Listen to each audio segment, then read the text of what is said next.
नमस्कार, म डाक्टर सोजन सापकोटा 10औं तह कर्णाली प्रदेशमै कार्यरत अनुभवी चिकित्सक। आज म कलेजो, मृगौला र पाचन सम्बन्धी रोग लाग्दा देखिने सामान्य लक्षणहरू के हुन् र कसरी थाहा पाउन सकिन्छ भन्ने कुरा गर्नेछु। सुरुमा छ 1 कलेजो सम्बन्धी रोग। शरीर पहेँलो देखिनु, यसलाई जन्डाइस भनिन्छ।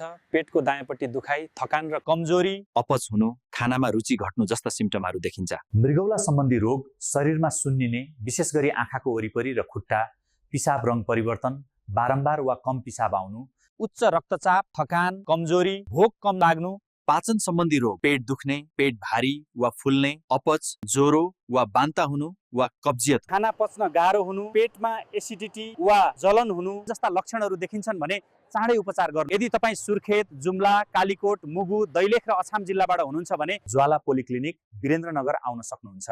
वीरेन्द्रनगर छ, वीरेन्द्र चोक, सुर्खेत। 9804536086